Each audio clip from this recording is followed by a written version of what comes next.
Hello, this is the Bible in fewer words. We are Carol and Steve Wells. This is episode 111, 1 Samuel, chapters 19 and 20. If you enjoy this podcast, consider supporting us at patreon.com/BFW. Hi, Steve. Hi, Carol. So we're covering 2 chapters today. Yeah, we are.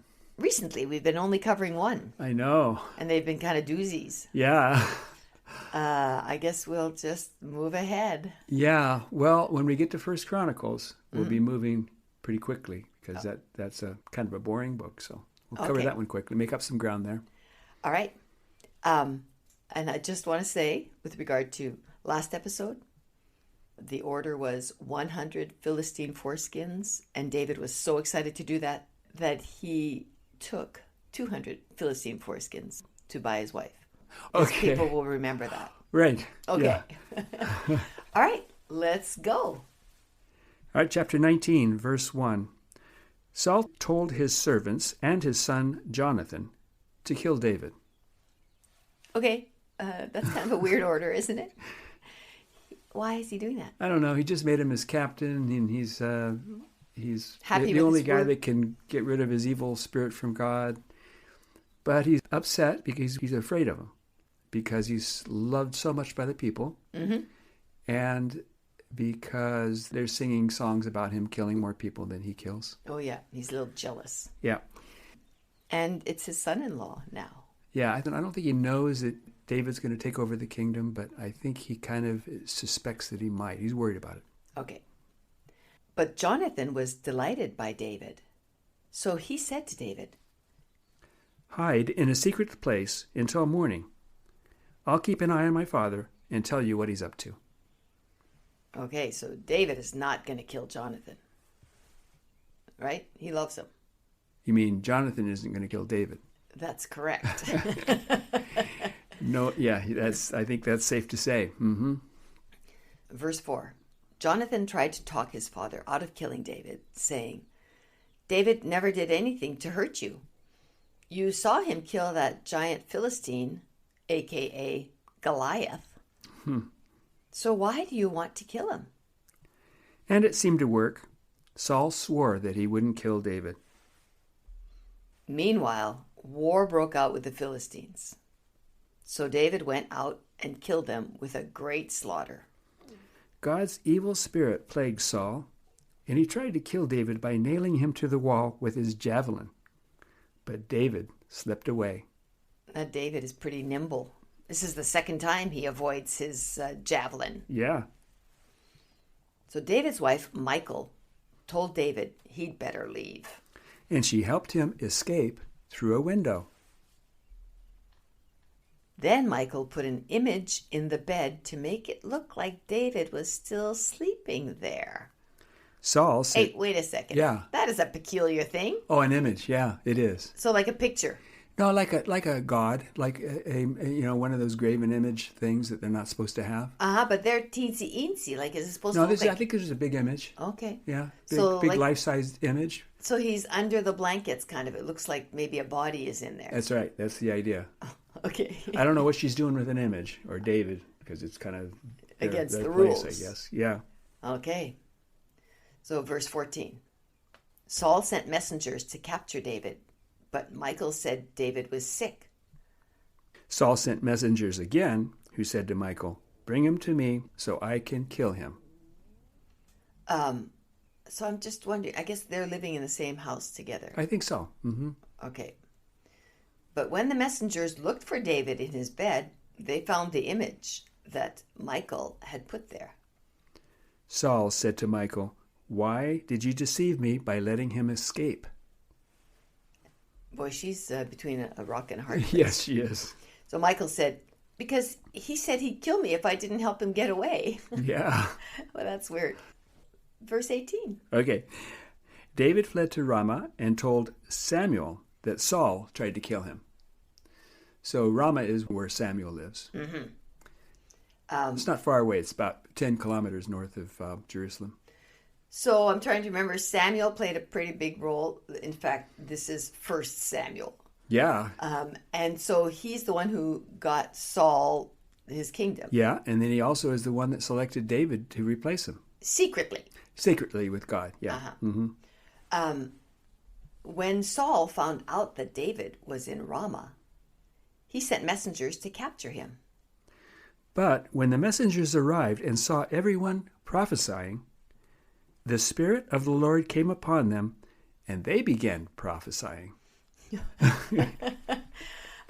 I am trying to get it straight in my head exactly what prophesying means. Is it speaking in tongues? Is it just, oh God, you're so great, and prostrating themselves? Yeah, I don't know. I don't know how you could have a big group of people that were prophesying, and then whoever comes and sees them prophesying just starts prophesying too. Because it's such an amazing sight. It does sound like a Pentecostal church meeting where everybody is speaking in tongues. They're all going wild with the Spirit, right? Yeah, yeah. Once one person starts, it kind of multiplies. That's what it sounds like to me. Okay, so Saul sent messengers over there to Ramah, and they don't come back. Nope, they all just stay and prophesy. Okay, so I guess he gets the word that, hey, they're not coming back. And so what does Saul do now? Well, when Saul was told about it, he sent more messengers, and they began prophesying too. Saul sent a third set of messengers, and the same thing happened to them. Okay, that is just ridiculous. So they're all stuck in Ramah prophesying. Everybody's prophesying, yeah. Having a good time, I guess. Finally, Saul decided to go to Ramah to see the prophesying firsthand. Oh my gosh. So Saul went there, and the Spirit of God came upon him too. And he took off all his clothes and prophesied naked all day and night. All right, this is a man who's just a little bit unstable, right? Saul, a lot unstable. But he's remember that now he's doing this under the Spirit of God, the influence of God. Mm-hmm. So he's crazy, but he's crazier. He's craziest when either the Spirit of the Lord is on him or that evil spirit from the Lord is upon him. Either way, he kind of goes crazy. Yes. Here he's going crazy and prophesying, and he gets so excited about it that he takes off all his clothes and prophesies naked day and night. Because he's wrapped in the Spirit of the Lord. I guess he thinks he doesn't need clothes. Yeah, and what it says here is that's why everyone says, is Saul among the prophets? You've probably heard people say that, right? Is he among the prophets? Is Saul among the prophets? No, I haven't. No, I'm joking. But everybody at the time was saying, hey, is Saul among the prophets? Because I heard he was prophesying naked there for a day or so. Yeah, all day and all night. All day and all night, yeah. Anyway, that's all we got about that. That's chapter 19. Now on to chapter 20. Okay, we better hurry. Yeah. This episode's going to be long. Okay, so chapter 20. David visited Jonathan and said to him, okay, so I have to get these names straight in my head here. David is the guy who's secretly king, and Jonathan is the son of Saul. Yeah. Okay, and they're in a relationship of some sort. They're friends. They're friends. Yeah. Okay, so David said to Jonathan, why does your father want to kill me? Jonathan said, I don't know, but I'll find out. So David said, your father knows how you feel about me. Then Jonathan said to David, whatever your heart desires, I'll do for you. Come, let us go out into the field. So romantic, huh? Yes, it is. Out into the field. Yeah, and they went out into the field together. Okay. Jonathan loved David as his own soul. He devised a method to determine what will happen to David. I wonder what this is going to be. He'll shoot 3 arrows in the direction of a boy who stands out in the field. I wouldn't want to be that boy. No. So what does he say? Hey, boy, go stand over there in the field. Go stand out there. You know, keep going a little further. Okay. I'm going to shoot arrows at you. And he's going to, Okay. So if the arrows fall before the boy, then it's safe for David to return. Okay, so is he talking about if the arrows land or if he shoots him with an arrow and the boy falls before the arrow? No. No.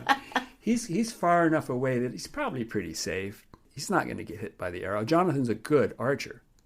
Yes. But I think the boy's probably safe. He's far enough away that he's about as far as Jonathan can shoot an arrow. Okay.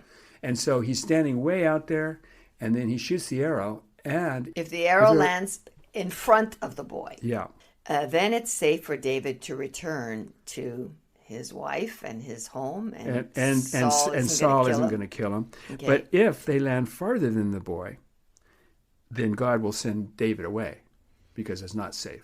Okay. So can't Jonathan just kind of judge, I'm going to make it land in front of the boy, or I'm going to make it land beyond the boy? You would think so, yeah. But I think maybe the deal is he has to shoot that arrow as far as he can. That's the only way this thing would work, I think. Would work for who? Well, I mean, otherwise it would. You don't want the boy just to stand close enough so that you could just shoot him, right? You want him to go way far, and the only way it would be is I'm going to shoot this arrow as far as I can, and if it goes farther than the boy, but if it goes in front of him, you see, it works. It's a good plan. We'll keep reading. But I just want to make sure we read this. If the arrow falls before the boy, then it's safe for David to return. Right. But if the arrow lands farther than the boy ran, God will send David away. Right. Okay, at dinner the next day, Saul said to Jonathan, "You son of a perverse, rebellious woman. You've chosen David to your own confusion and the confusion of your mother's nakedness." Okay, wait a second. Who is his mother? She's a perverse, rebellious woman. Oh, okay. Yes, she is. All right. And this is Jonathan. Yeah. This is Jonathan? So yes, he's talking to his son, and he's saying bad things about Jonathan's mom. Yes. I think he's kind of on to David and Jonathan. You've chosen David to your own confusion. That's kind of a confusing thing for you to be doing with David, right? I think, loving this other guy. Yeah. Well, being friends, so close a friend with him. So bring him to me, for he will surely die. So bring David to me. Yeah. Jonathan said, "Why do you want to kill him?" And Saul answers his son's question by throwing a javelin at him. Again. The next morning, Jonathan and David went out into the field again. Oh. So I want to go back and say that, Saul is not really very good with that javelin. He's tried to kill 3 people with it now. He's pretty close range there. Yes, he is. Okay, so they went out into the field. Yeah. After sending the boy out into the field, is that boy just hanging around there just for this purpose? I think he's always with Jonathan, I guess. Okay, he shot an arrow at him. And that's Jonathan shot an arrow at him. Yeah. The arrows landed beyond the boy, so God sent David away, since it wasn't safe around Saul. David fell on his face and bowed 3 times. When the boy was gone, they kissed one another and wept until David exceeded. What does that mean? I don't know what exceeding is. There's just too much. There's too much in just him. Couldn't it spills take it out. Anymore. Yeah, he was emotionally, overtaken. Yeah, or something. Okay. My mother wouldn't let me read this. No. This is the part of the Bible you should not read. Yeah. Okay, so then the last verse. Then David left after they said goodbye to each other. All right. David left. Yeah. And Jonathan's really sad. Yeah. Now David's going to be on the run now. David knows that Saul is after him, and so he's going to be trying not to hang out with Saul. Right. So in the next few episodes will be about David as he runs and tries to keep himself safe from Saul. Okay. Well, my curiosity is all piqued. Okay. Well, this was a lot of stuff going on in one episode. Yeah. Well, we did 2 chapters. Yes, we did. Okay. Hey, thanks, Steve. And thanks, listeners. See you next time. Bye-bye.